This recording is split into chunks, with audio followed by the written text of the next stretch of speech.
Hi friends, ఒక important update తో మీ ముందుకు వచ్చాను. ఈ రోజు బిగ్ బాస్ హౌస్ నుంచి ఎలిమినేట్ ఎవరు అవ్వబోతున్నారు అందరూ ఊహించే ఉంటారు mostly. So Abhay Naveen got eliminated from Bigg Boss house. It's very unfortunate. ఒక మంచి ప్లేయర్, మనం మొదటి 2 వారాలు అతను చెప్పుకున్నప్పుడు జనరల్ డిస్కషన్ లో కూడా పబ్లిక్ నుంచి చాలా మంచి ఆట ఆడిన వ్యక్తి, మంచి పొటెన్షియాలిటీ ఉన్నది, మంచి బ్రహ్మాండంగా ఆడుతున్నాను అనుకున్నాం. బట్ అన్ఫార్చునేట్ ఆ నోరు జారకుండా ఉంటే బాగుంటుండే. గేమ్ పరంగా అతనికి ఏం ప్రాబ్లం లేదు. గేమ్ పరంగా ఒక గేమ్ లో మేబీ పక్కకు జరిగి ఉండొచ్చు. తనకి ఏదన్నా అంటే ఒక్కొక్కరు మైండ్ సెట్ ఒక్కోలా ఉంటుంది, దానికి ఎవరు తప్పుకోవట్లేము. అలా ఆడకుండా ఉండాల్సింది, అలా ఆడాడు. దానికన్నా పెద్ద మిస్టేక్స్ చేశాడు కనుక ఈ రోజు ఓటింగ్ లో వెనుకబడిపోయాడు. మన వీక్ స్టార్టింగ్ లో చూస్తే కూడా మంచి పొజిషన్ లో, ఒక 3rd, 4th పొజిషన్ లో ఉన్న అభయ్ నవీన్ చివరికి వచ్చే వరకు మనకి ఎందుకంటే క్రూషియల్ గా గురువారం శుక్రవారం ఓటింగ్ ఏదైతే క్రూషియల్ ఆ టైంలో తనకి నెగిటివ్ ఇంపాక్ట్ చాలా జరిగింది. నెగిటివ్ ఫుటేజ్ బయటికి చాలా వచ్చింది. వచ్చిన ఫుటేజ్ అంతా నెగిటివ్ వచ్చింది కాబట్టి ఆల్మోస్ట్ ఓటింగ్ లో డౌన్ అయిపోయి లాస్ట్ పొజిషన్ లో ఉన్నారు. రెడ్ కార్డ్ ఇచ్చినా ఇవ్వకున్నా ఈ వీక్ అవి వెళ్ళిపోయే పరిస్థితి ఉండింది.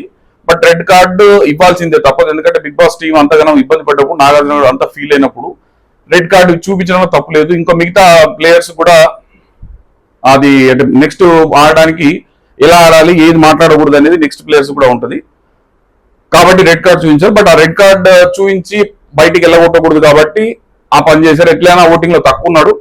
ఓటింగ్ ప్రకారం ఆయన ఎలా అయినా వెళ్ళవలసిందే. నిన్న వెళ్తే అగౌరవపరిచినట్టు అమర్యాదకరంగా ఉంటుంది, ఈ రోజు వెళ్తే మర్యాదపూర్వకంగా బయటకు పంపించినట్టు ఉంటుంది అనే ఉద్దేశంతో నిన్న పంపించలేదు. బట్ ఈ రోజు 100% ఎలిమినేట్ అయ్యారు. మంచి player, definitely miss the player. మొదటి వారాలు 2 వారాలు ఆడిన ఆట అట్లే కంటిన్యూ చేసేసి నోరు జారకుండా, అంటే నా ఉద్దేశం కనీసం చీఫ్ కాకుండా ఉంటేనన్నా అట్లీస్ట్ హౌస్ లో ఉంటుండేనేమో. తొందరగా చీఫ్ అయిపోయాడు, తొందరగా నోరు బయటకు వచ్చేసింది.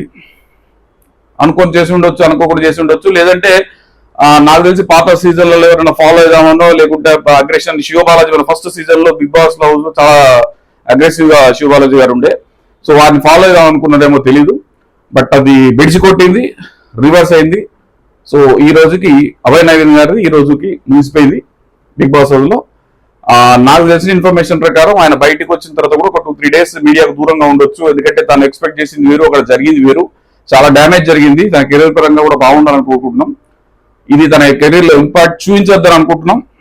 చూపించకుండా ముందుకు వెళ్ళాలని భావిస్తున్నాను నేనైతే. బికాస్ అది బిగ్ బాస్ హౌస్ లో కొంతమందికి పాజిటివ్ అవుద్ది, కొంతమంది నెగిటివ్ అవుద్ది. సో ఈయనకు కొంచెం నెగిటివ్ అయిన మాట వాస్తవం, కొంచెం చాలా నెగిటివ్ అయింది.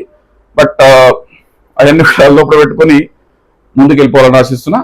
Thank you so much. ఇది అప్డేట్. నెక్స్ట్ ఎపిసోడ్ అయిన తర్వాత మళ్ళీ కలుద్దాం మనం.